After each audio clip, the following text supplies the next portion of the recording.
লাল শাড়ি পরে আমি মণিপুরের বিরাট লোকতাক লেকের পাশে দাঁড়িয়ে আছি। সামনে আমার বাবা বিকাশ। বাবার পরনে সাদা ধুতি আর পাঞ্জাবি। আমার হাতে ফুলের মালা আর বাবার কপালে চন্দনের টিপ। দিগন্ত বিস্তৃত লোকতাক লেকের উপর সন্ধ্যার আলো ঝলমল করছে। কুমুদিনী, তুমি আমাকে মালা পরিয়ে দাও, বাবা বললেন। আমার হাত কাঁপছিল। বাবা আমাকে বিয়ে করতে চান, আর আমি এখানে দাঁড়িয়ে আছি তাকে মালা পরাতে। এটা কি সত্যি ঘটছে?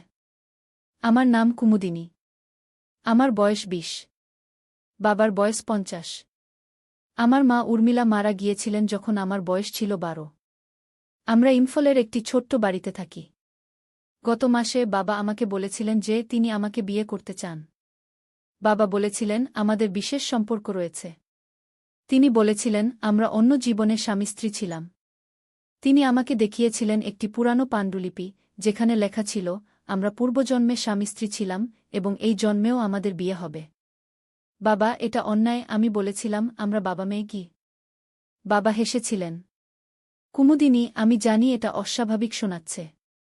কিন্তু এই পাণ্ডুলিপি মিথ্যা নয়। আমরা পূর্বজন্মে স্বামী-স্ত্রী ছিলাম গো। আমি বাবার চোখে তাকালাম। সেই চোখ যেখানে আমি সারা জীবন নিরাপত্তা খুঁজে পেয়েছি, সেখানে এখন এক অদ্ভুত লোভ। কি করব আমি? পালিয়ে যাব। কিন্তু কোথায় যাব? কার কাছে যাব? আমার তো কেউ নেই এ পৃথিবীতে। বাবা ছাড়া আমার আর কেউ নেই। তুমি আমাকে মালা পরাবে না, কুমুদিনী? বাবা আবার জিজ্ঞেস করলেন।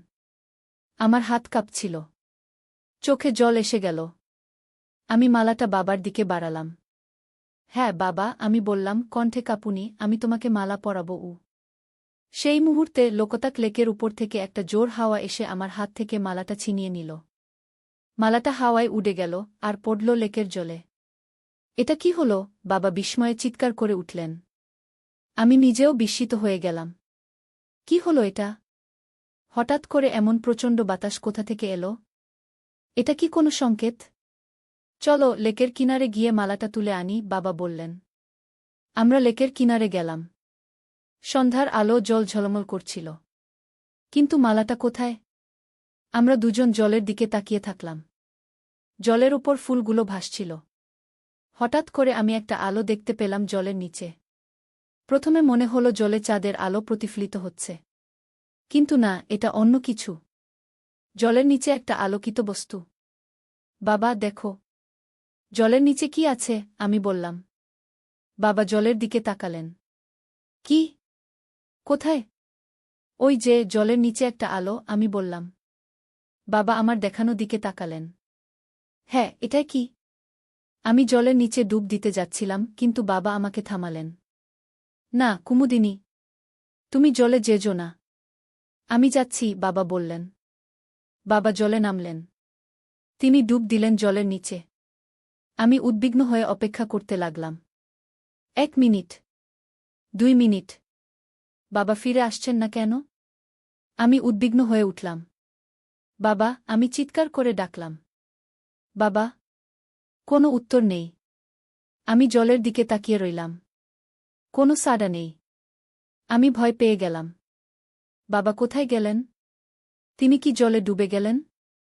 আমি নিজেই জলে নামতে যাচ্ছিলাম, কিন্তু হঠাৎ করে জল থেকে একটা হাত বেরিয়ে এলো। এটা বাবার হাত। আমি সেই হাত ধরে টানলাম। বাবাকে টেনে তুললাম জল থেকে। বাবা হাঁপাচ্ছিলেন। তার চোখ বড় বড় হয়ে গিয়েছিল। তিনি কিছু বলতে চাইলেন, কিন্তু কথা বেরোচ্ছিল না। বাবা, কি হয়েছে? তুমি ঠিক আছো? আমি জিজ্ঞেস করলাম। বাবা অবশেষে কথা বলতে পারলেন। কুমুদিনী, নিচে। জলের নিচে। একটা মন্দির। মন্দির? আমি বিস্ময়ে জিজ্ঞেস করলাম। জলের নিচে মন্দির? হ্যাঁ, একটা প্রাচীন মন্দির, বাবা বললেন। আর সেখানে গু?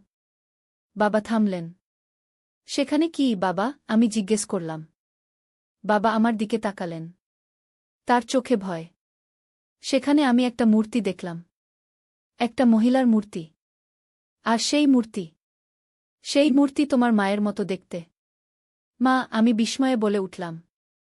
তুমি কি বলছো বাবা? মায়ের মূর্তি কেন থাকবে জলের নিচের মন্দিরে? বাবা মাথা নাড়লেন।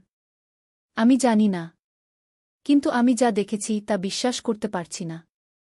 এটা অসম্ভব। আমি জলের দিকে তাকালাম। জলের নিচে এখনও সেই আলো দেখা যাচ্ছিল। আমি এবার নিজেই জলের নিচে যেতে চাইলাম। আমি যাব বাবা, আমি বললাম। না কুমুদিনী, বাবা আমাকে থামাতে চাইলেন। কিন্তু আমি তার কথা শুনলাম না। আমি জলে ডুব দিলাম। জলের নিচে তাকিয়ে আমি সত্যিই একটা মন্দির দেখতে পেলাম। এটা একটা প্রাচীন মন্দির। আমি সাঁতরে সেই মন্দিরের দিকে এগিয়ে গেলাম। মন্দিরের ভেতরে আমি দেখলাম একটা মূর্তি। একটা মহিলার মূর্তি। আমি আরও কাছে গেলাম। আমার নিঃশ্বাস বন্ধ হয়ে গেল। এটা সত্যিই আমার মায়ের মতো দেখতে। মূর্তির মুখটা ঠিক আমার মায়ের মতো। আমি মূর্তিটা স্পর্শ করলাম। হঠাৎ করে মূর্তি থেকে একটা আলো বেরিয়ে এলো। আলোটা এত তীব্র যে আমি চোখ বন্ধ করে ফেললাম। যখন আবার চোখ খুললাম আমি দেখলাম মূর্তিটা আর নেই। তার জায়গায় দাঁড়িয়ে আছেন আমার মা। উর্মিলা! মা! আমি চিৎকার করে উঠলাম, কিন্তু জলের নিচে আমার কণ্ঠস্বর শোনা গেল না। মা আমার দিকে তাকালেন। তার চোখে অশ্রু। তিনি আমার দিকে হাত বাড়ালেন। আমি তার হাত ধরলাম। হঠাৎ করে আমার মনে হলো আমি শ্বাস নিতে পারছি না। আমার অক্সিজেন ফুরিয়ে আসছে। আমি ওপরে উঠতে চাইলাম, কিন্তু মা আমার হাত ধরে রাখলেন। আমি মায়ের দিকে তাকালাম। তিনি আমাকে ইশারা করলেন, যেন বলছেন, আমি ঠিক আছি। তারপর তিনি আমাকে একটা ছোট্ট পাথরের বাক্স দিলেন। আমি সেই বাক্স নিলাম, আর তখনই মা আমাকে ছেড়ে দিলেন। আমি দ্রুত উপরে উঠে এলাম। জল থেকে বেরিয়ে আমি হাঁপাতে লাগলাম। বাবা আমার কাছে এসে আমাকে ধরলেন। কুমুদিনী! তুমি ঠিক আছো? বাবা উদ্বিগ্ন কণ্ঠে জিজ্ঞেস করলেন। হ্যাঁ বাবা, আমি বললাম। আমি মাকে দেখেছি। আমি সত্যিই মাকে দেখেছি।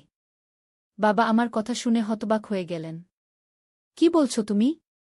উর্মিলা মারা গেছেন ৮ বছর আগে কি? আমি জানি, কিন্তু আমি তাকে দেখেছি বাবা। তিনি আমাকে এই বাক্সটা দিয়েছেন, আমি বললাম, আর তাকে পাথরের বাক্সটা দেখালাম। বাবা বাক্সটা দেখে চমকে উঠলেন। এটা এটা তো সেই বাক্স, যে বাক্স আমি উর্মিলার চিতায় রেখেছিলাম। কি? আমি বিস্ময়ে জিজ্ঞেস করলাম। তুমি এই বাক্স মায়ের চিতায় রেখেছিলে? হ্যাঁ বাবা বললেন। এটা উর্মিলার প্রিয় বাক্স ছিল। তিনি সবসময় একে নিজের কাছে রাখতেন গু। আমি বাক্সটার দিকে তাকালাম। এতে কি আছে বাবা?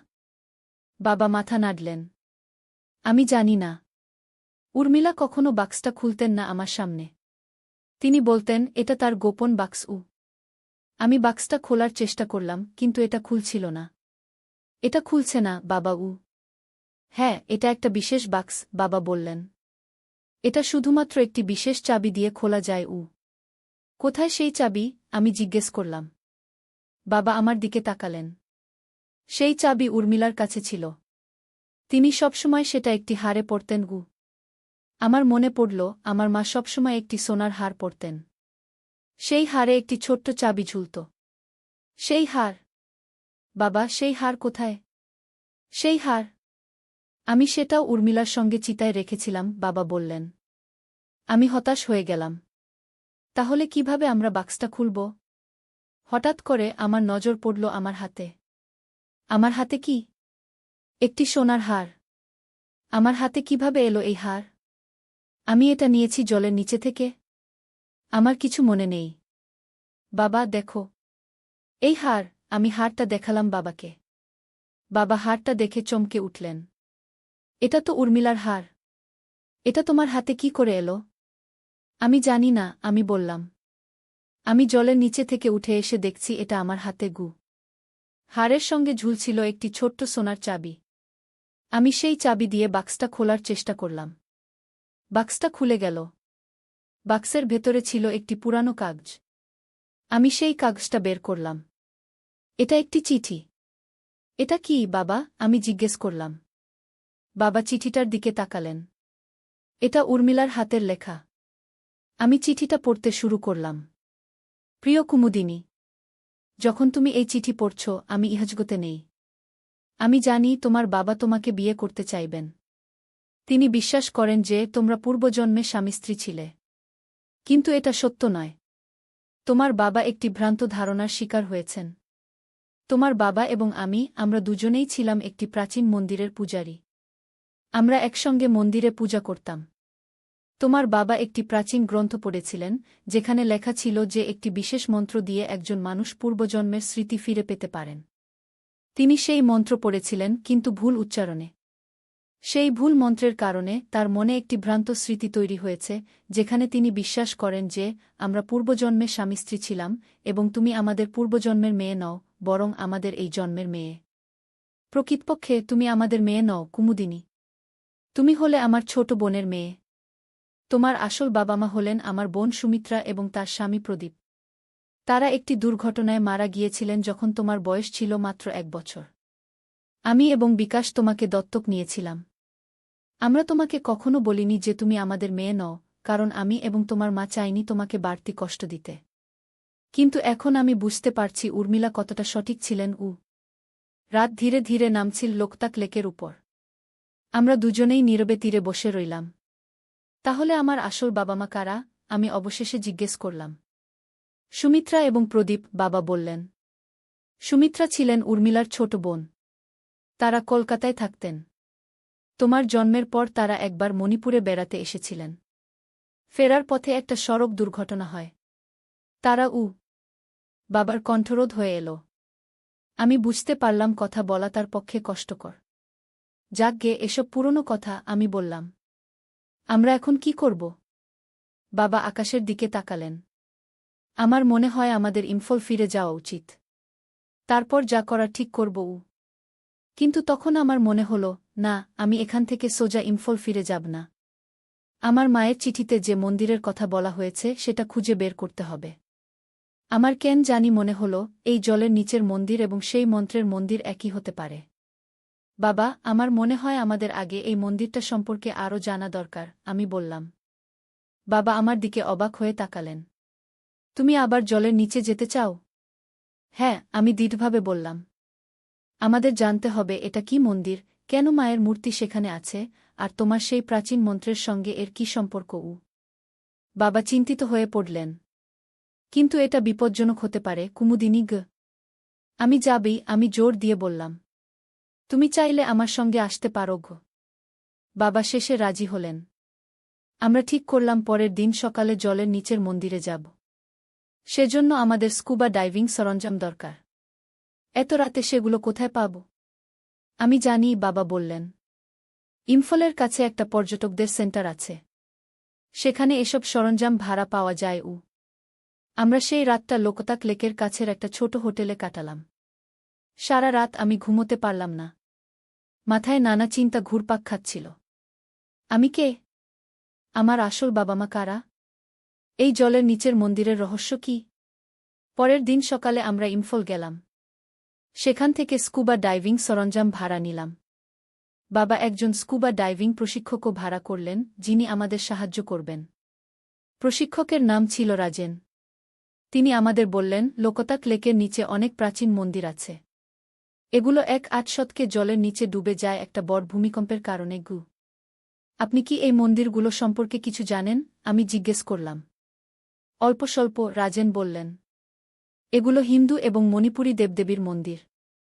কেউ কেউ বলে এই মন্দিরগুলোতে প্রাচীন রত্ন এবং মূল্যবান সম্পদ লুকানো আছে। আর কিছু? আমি জানতে চাইলাম। রাজেন একটু ভাবলেন। হ্যাঁ, একটা কিংবদন্তি আছে। বলা হয় এই মন্দিরগুলোতে প্রাচীন মন্ত্রশক্তি আছে। কেউ কেউ বলে এই মন্ত্রগুলো জানলে অতীত এবং ভবিষ্যৎ দেখা যায়। আমি এবং বাবা একে অপরের দিকে তাকালাম। এটাই তাহলে সেই মন্ত্র। আমরা আবার লোকতাক লেকে ফিরে গেলাম। রাজেন আমাদের স্কুবা ডাইভিং সরঞ্জাম পড়তে সাহায্য করলেন। তারপর আমরা 3 জন একসঙ্গে জলে নামলাম। জলের নিচে আমি আবার সেই আলো দেখতে পেলাম। আমি রাজেন এবং বাবাকে দেখিয়ে দিলাম। আমরা সেই আলোর দিকে এগিয়ে গেলাম। কিছুক্ষণের মধ্যেই আমরা সেই মন্দিরে পৌঁছে গেলাম। এটা একটা বিশাল মন্দির। বাইরে থেকে দেখলে বোঝা যায় না যে ভেতরে এত বড় জায়গা আছে। রাজেন চমকে উঠলেন। তিনি আমাদের ইশারা করলেন যে এই মন্দিরটা তিনি আগে কখনো দেখেননি। আমরা মন্দিরের ভেতরে প্রবেশ করলাম। ভেতরে আরও অনেক মূর্তি ছিল। একটি মূর্তি দেবী লক্ষ্মীর, আরেকটি দেবী সরস্বতীর, আর একটি দেবী দুর্গার। এবং সেখানেই ছিল সেই মূর্তি যেটা আমার মায়ের মতো দেখতে। রাজেন সেই মূর্তির দিকে এগিয়ে গেলেন। তিনি মূর্তিটিকে পরীক্ষা করলেন, তারপর আমাদের দিকে ফিরলেন।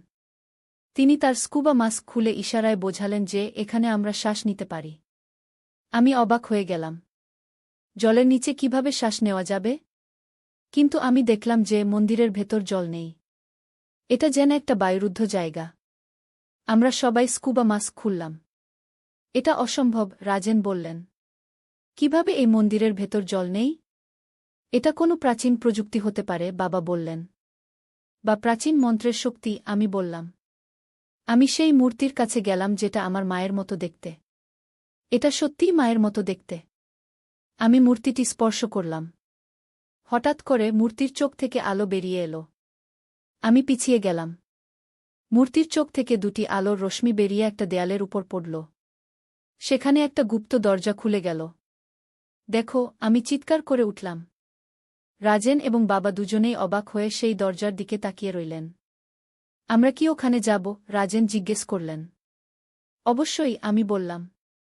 আমরা তিনজন সেই গুপ্ত দরজা দিয়ে ভেতরে প্রবেশ করলাম। ভেতরে ছিল একটি দীর্ঘ করিডোর। করিডোরের দুপাশে ছিল প্রাচীন দেয়ালচিত্র। এই চিত্রগুলো কোনো এক প্রাচীন ঘটনার বর্ণনা করছিল।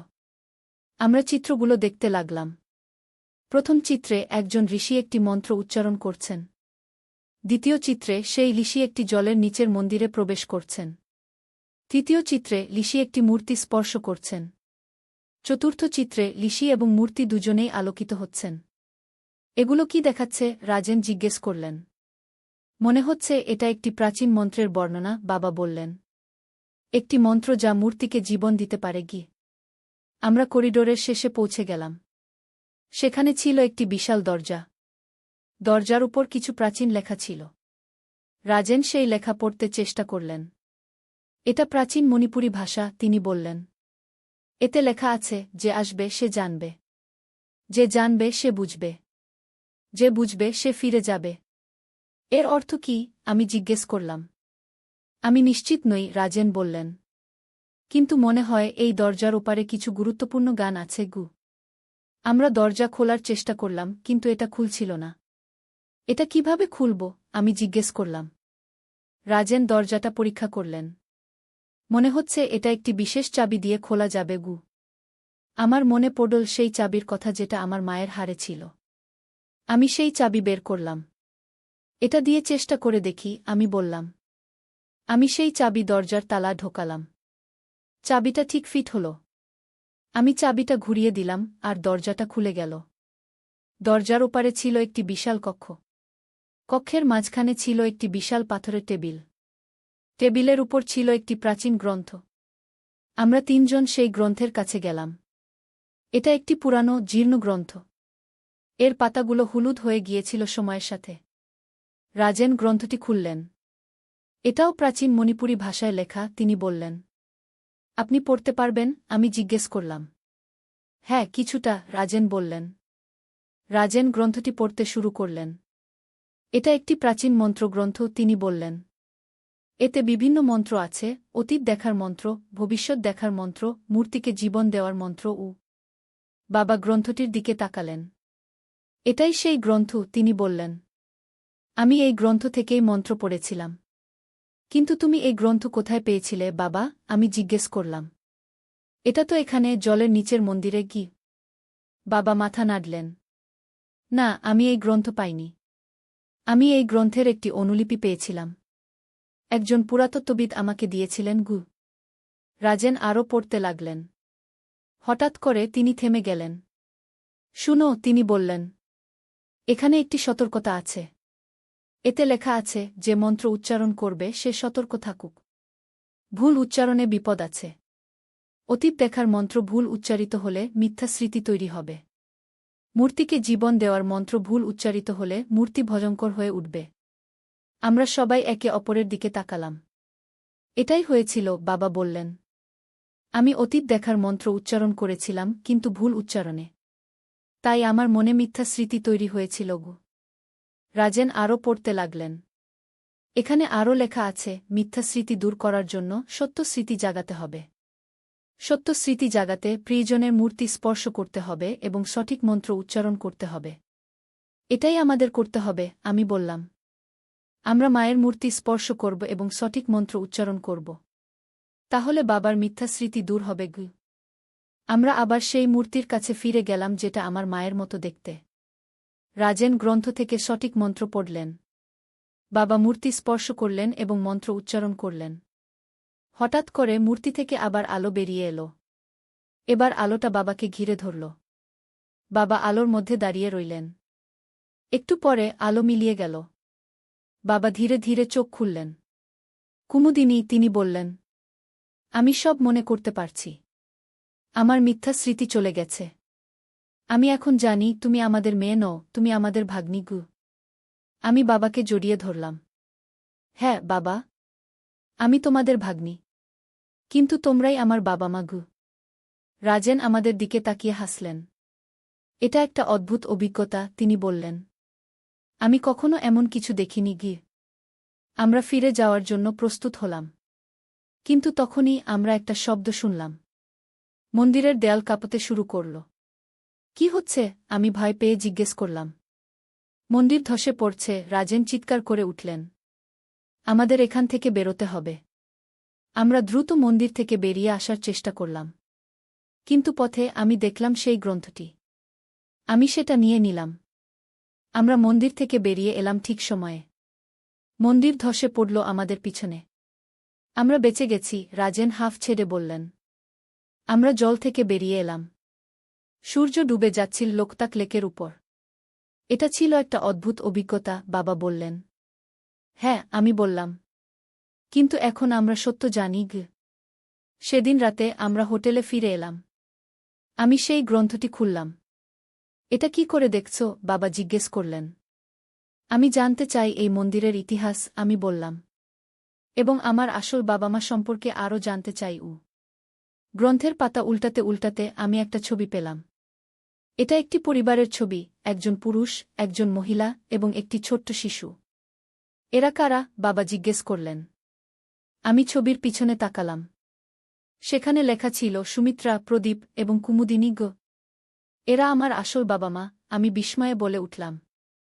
বাবা ছবিটা দেখলেন। হ্যাঁ, এরা তোমার আসল বাবা মা।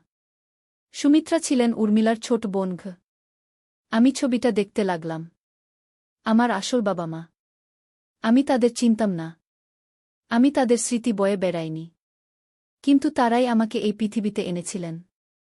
ওরা কোথায় থাকতেন বাবা, আমি জিজ্ঞেস করলাম। কলকাতায়, বাবা বললেন। তোমার জন্মের পর ওরা একবার মণিপুরে বেড়াতে এসেছিলেন। ফেরার পথে গু। বাবা, আমি বাবাকে থামিয়ে দিলাম। আমি কলকাতা যেতে চাই। আমার আসল বাবা মায়ের বাড়ি দেখতে চাই। বাবা একটু ভাবলেন। ঠিক আছে, তিনি বললেন। আমরা কলকাতা যাব। পরের দিন আমরা ইম্ফল থেকে কলকাতার বিমান ধরলাম। বিমানে বসে আমি ভাবছিলাম আমার আসল বাবা মায়ের কথা। তারা কেমন ছিলেন?